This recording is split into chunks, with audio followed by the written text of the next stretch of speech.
apesar de termos muitas falhas, nosso Senhor nos abençoou para que possamos segui-lo. João 21, 2.15, 19. Depois de terem comido, perguntou Jesus a Simão Pedro: Simão, filho de João, amas-me mais do que estes outros? Ele respondeu: Sim, Senhor, tu sabes que te amo. Ele lhe disse: Apacenta os meus cordeiros. Tornou a perguntar-lhe pela segunda vez: Simão, filho de João, tu me amas? Ele lhe respondeu: Sim, Senhor, tu sabes que te amo. Disse-lhe Jesus: Pastoreia as minhas ovelhas. Pela terceira vez Jesus lhe perguntou: Simão, filho de João, tu me amas? Pedro entristeceu-se por ele lhe ter dito, pela terceira vez: Tu me amas? E respondeu-lhe: Senhor, tu sabes todas as coisas, tu sabes que eu te amo. Jesus lhe disse: Apacenta as minhas ovelhas. Em verdade te digo que, quando eras mais moço, tu te cingias a ti mesmo e andavas por onde querias, e quando, porém, fores velho, estenderás as mãos, e outro te cingirá e te levará para onde não queres. Disse isto para significar com que gênero de morte Pedro havia de glorificar a Deus. Depois de assim falar, acrescentou-lhe: Segue-me. Uma verdade incontestável. Acabamos de ler o texto bíblico deste capítulo que se encontra em João 21, 2.15, 19. Jesus pergunta a Pedro 3 vezes nesta passagem: Tu me amas? E ele responde: Sim, Senhor, tu sabes que te amo. E todas as vezes que Pedro responde, o Senhor lhe diz: Apacenta os meus cordeiros, pastoreia as minhas ovelhas, apacenta as minhas ovelhas. Por fim Jesus diz a Pedro: Quando eras mais moço, tu te cingias a ti mesmo e andavas por onde querias, e quando, porém, fores velho, estenderás as mãos, e outro te cingirá e te levará para onde não queres. Isso aconteceu depois que o Senhor morreu crucificado e ressuscitou dos mortos. Alguns naquela época viram Jesus com seus próprios olhos, enquanto outros só ouviram falar disso. De todo modo, Pedro, Tiago e os outros discípulos foram pescar no mar de Tiberíades. Ao que parece, eles ficaram muito decepcionados consigo mesmos pela maneira que agiram quando Jesus foi crucificado. E embora o Senhor tenha ressuscitado, eles voltaram para sua antiga ocupação. Só que pescaram a noite toda, mas não pegaram um peixe sequer. Quando voltaram, Jesus estava na praia e perguntou se eles haviam pescado algum peixe. Quando eles disseram que não, o Senhor disse: Lançai a rede à direita do barco e achareis. Eles fizeram o que ele mandou e quando puxaram a rede, ela estava cheia de peixes. Um dos discípulos de Jesus disse então: É o Senhor. Ao ouvir isso, Pedro vestiu sua túnica, lançou-se ao mar e nadou até a praia onde Jesus estava. Quando os discípulos chegaram à praia, viram que o Senhor esperava por eles e havia preparado peixe na brasa e pão. Mas nenhum deles perguntou se ele era o Senhor mesmo, que havia ressuscitado. Só que sua ressurreição era algo real. O Senhor ressuscitado apareceu na praia do mar de Tiberíades e disse aos discípulos para lançar a rede do outro lado do barco. Todos eles estavam reunidos na praia, mas nenhum teve coragem de perguntar se o Senhor havia ressuscitado. Mas por que eles não perguntaram a ele? Porque era óbvio que Jesus havia ressuscitado. O Senhor ressurreto estava ali na frente deles e havia acendido o fogo, assado o peixe, preparado o pão, e os convidou para comer. Mas nenhum deles perguntou se ele era Jesus, pois o Senhor que estava diante deles não era uma visão ou um sonho. Antes de isso acontecer, os discípulos já tinham ouvido 2 vezes que Jesus havia ressuscitado. Então, por mais que tenham visto o Senhor depois que ele foi crucificado e sepultado, a prova de que ele havia ressuscitado estava bem ali diante deles. Espiritualmente falando, a veracidade disso é tão inquestionável quanto a do Evangelho da Água e do Espírito. Está tão claro que o Senhor apagou todos os nossos pecados com este Evangelho de uma vez por todas que nem precisamos perguntar se isso é verdade ou não. Nenhum de nós questiona o Evangelho da água e do Espírito porque todos os nossos pecados foram apagados mesmo. E este Evangelho afirma que Jesus Cristo tirou todos os nossos pecados de uma vez por todas ao ser batizado por João Batista. Ao fazer isso, o Senhor recebeu sobre si os pecados do mundo, os levou à cruz, onde morreu derramando seu sangue, ressuscitou dos mortos e assim se tornou nosso Salvador. E já que o Senhor apagou todos os nossos pecados assim, ainda resta algum pecado em nós? Claro que não. Nem precisamos fazer esta pergunta, pois é uma verdade inegável que Jesus apagou nossos pecados com o Evangelho da água e do Espírito. E a verdade irrefutável é que aqueles que creem neste Evangelho não têm mais pecado. Apesar das nossas falhas. O Senhor ressurreto apareceu aos discípulos e disse a Pedro: Simão, filho de João, amas-me mais do que estes outros? E ele respondeu: Sim, Senhor, tu sabes que te amo. Pedro disse isso 3 vezes. Ele não tinha outra coisa a dizer senão: Senhor, tu sabes todas as coisas, tu sabes que eu te amo. Os discípulos na verdade foram tomados de emoção quando viram o Senhor. Eles ficaram maravilhados por ele ter ido ao encontro deles depois de ressuscitar.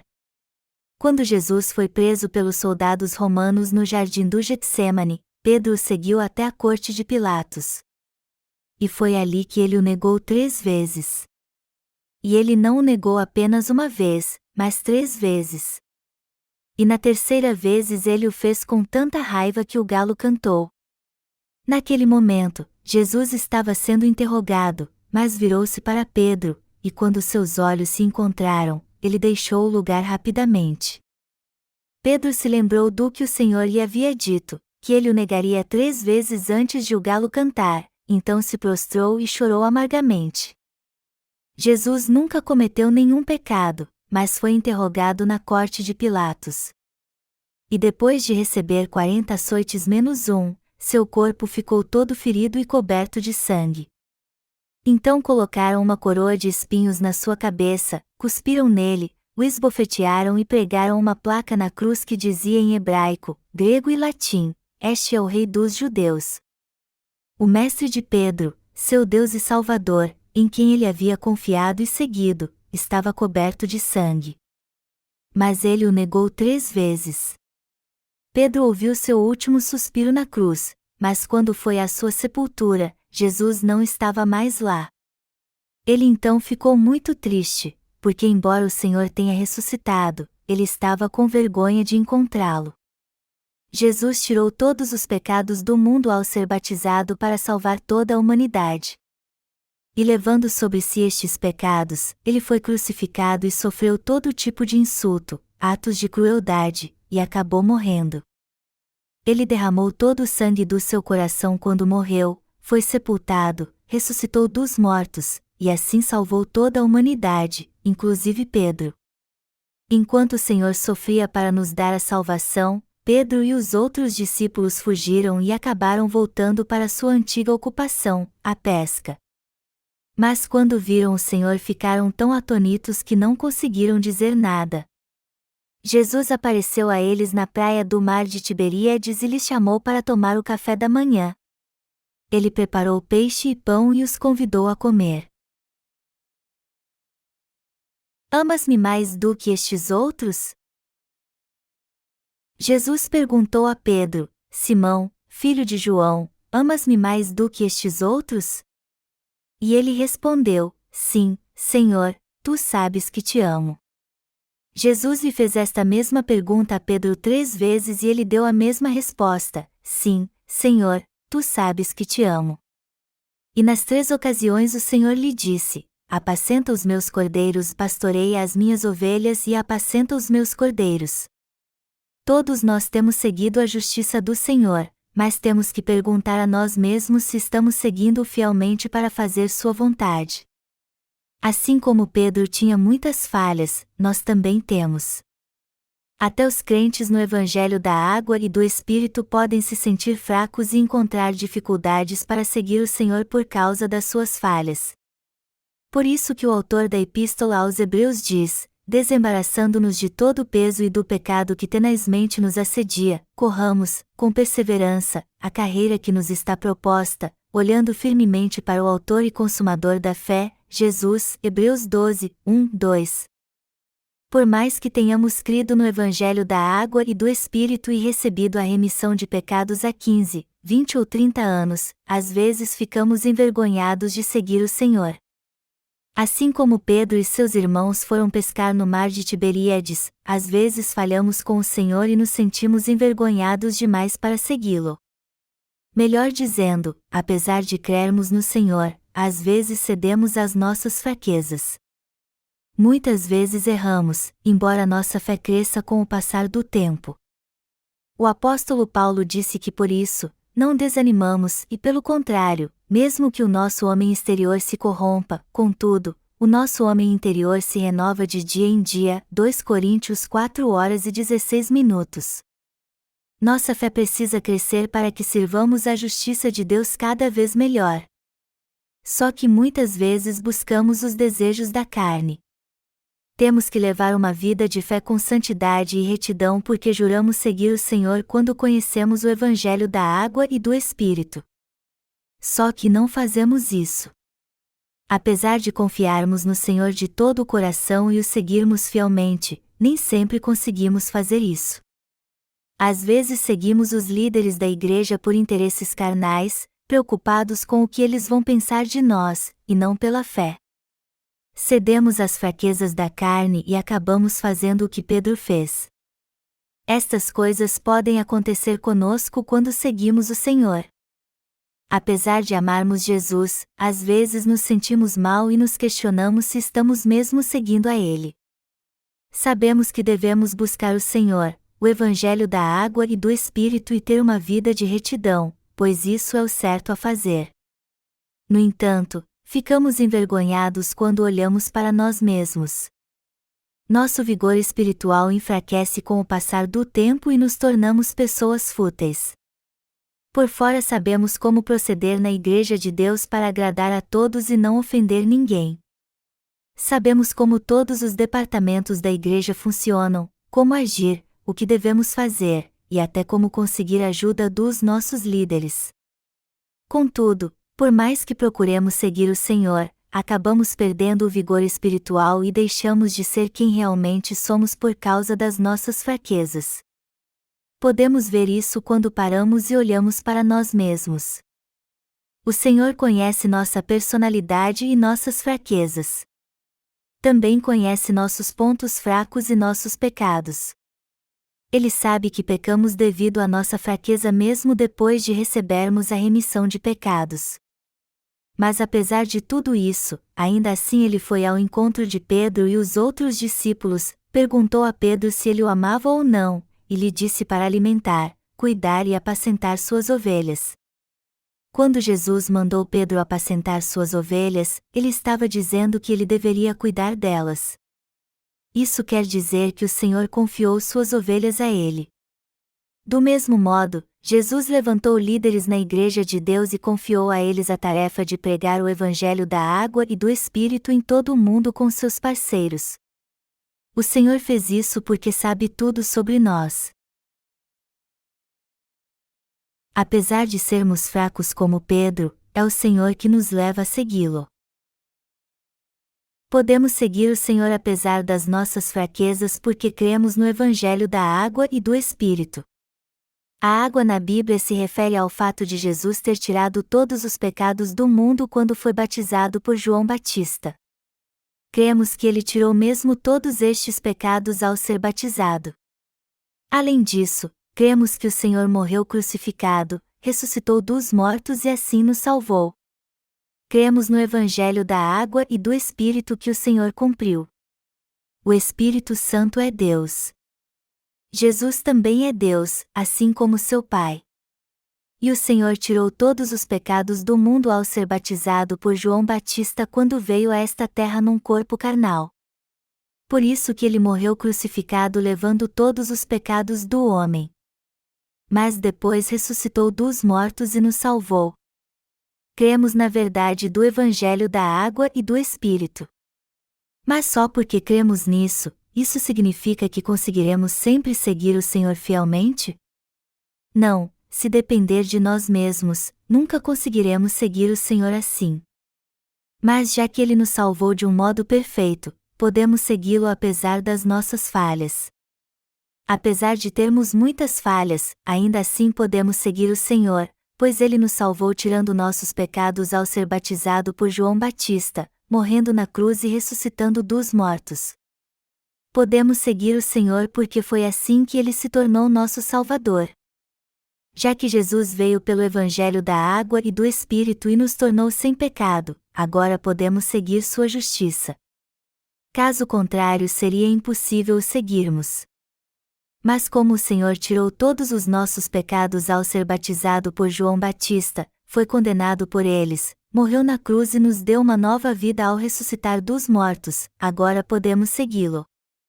Já que Jesus nos deu a vida eterna e o reino dos céus, se tornou nosso pastor e nos deu infinitas bênçãos, podemos segui-lo agora crendo nesta verdade. Você não concorda comigo? Isso é mesmo verdade. Todos nós podemos seguir o Senhor e a sua justiça porque temos sua graça no coração.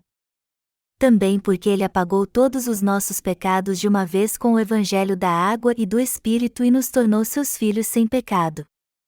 Além disso, Ele deu aos que creem neste Evangelho o eterno reino de Deus e uma mansão celestial construída com 12 pedras preciosas. É assim que recebemos as bênçãos do Senhor. Já que a graça do Senhor é abundante e conhecemos esta verdade e cremos nela, podemos seguir apesar das nossas falhas. É por isso que seguimos o Senhor, não por causa da nossa própria justiça. Muito menos por nossas fraquezas não terem sido reveladas. Ao contrário, seguimos o Senhor apesar de as nossas falhas terem sido reveladas. Podemos seguir o Senhor porque seu amor e sua graça são muito maiores do que nossos pecados e falhas. Por isso que podemos seguir Jesus apesar das nossas imperfeições. Por mais que sejamos falhos, poderemos seguir o Senhor fielmente e para sempre. Sua vida espiritual está estagnada por causa das suas falhas e fraquezas? Eu tenho certeza que isso está acontecendo com muitos de vocês. Vocês não ficam decepcionados quando olham para sua personalidade e veem que são muito egoístas? Quando pedem a vocês para fazer alguma coisa na igreja, a primeira coisa que lhes vem em mente é o que vão ganhar com isso. Muitos crentes analisam os prós e os contras com sua mente carnal ao invés de confiar em Deus. Além disso, procuram um jeito de não fazer o que não é do seu interesse. E tudo isso é pecado para Deus. Ser pastor e confiar em seus próprios recursos e habilidades também é pecado. Também é pecado quando, ao invés de fazermos que os outros sejam pessoas de fé, fazemos com que eles sejam pessoas carnais.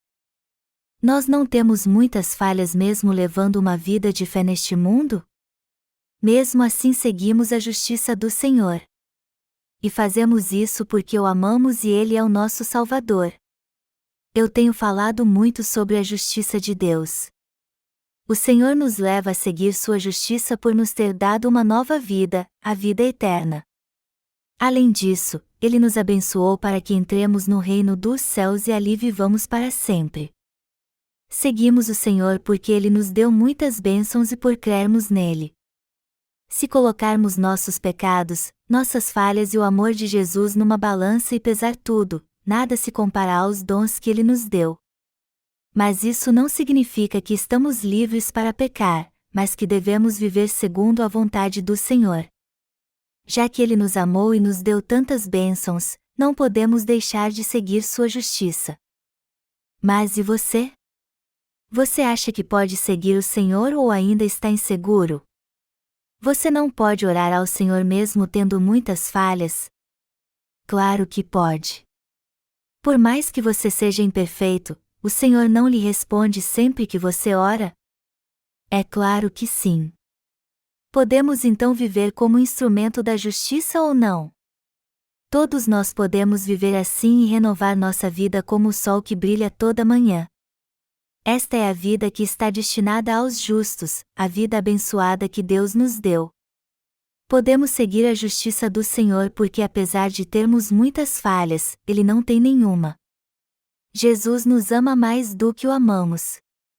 Por isso que podemos seguir sua justiça, não pela nossa fé, mas porque Ele torna isso possível.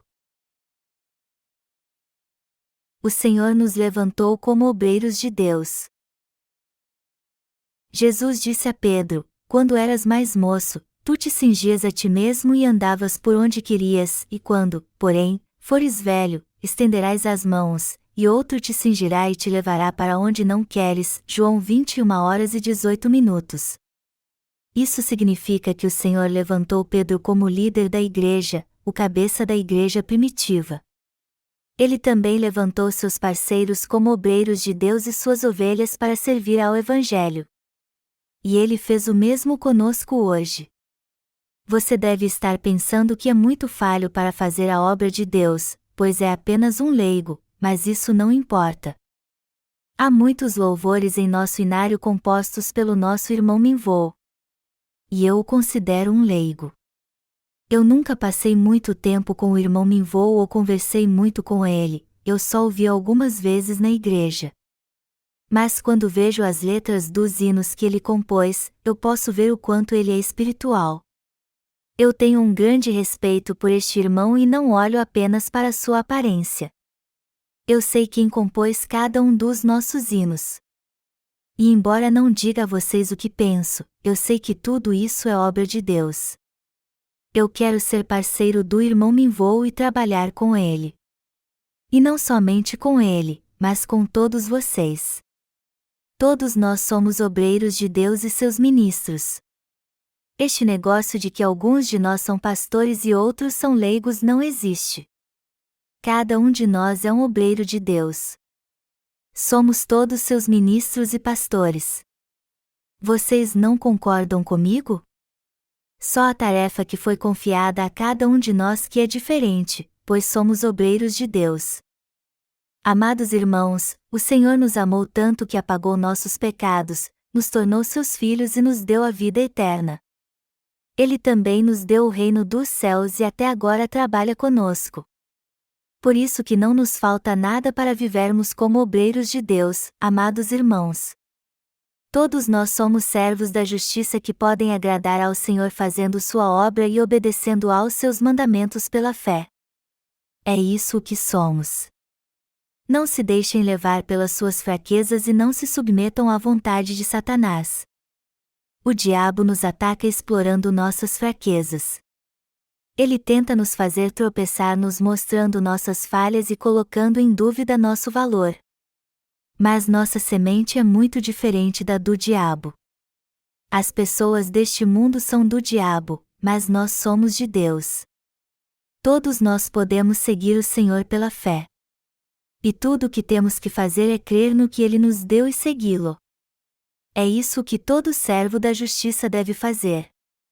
A Bíblia diz que o justo viverá pela fé, e eu sou grato ao Senhor por isso. Comparado ao Senhor, eu não sei muita coisa, mas sei muito bem que nossos pastores, irmãos e parceiros no exterior lutam contra suas fraquezas. Mas estas fraquezas não me preocupam. Tudo o que eu peço a vocês é que se lembrem das bênçãos que o Senhor lhes deu e aceitam a vontade de Deus. Assim vocês serão obreiros de Deus. Ninguém pode fazer a obra de Deus sozinho, mas junto podemos fazê-la. Todos nós podemos ser instrumentos da justiça. Para mim, não é apenas o irmão Mingvon que é instrumento da justiça, mas todos vocês.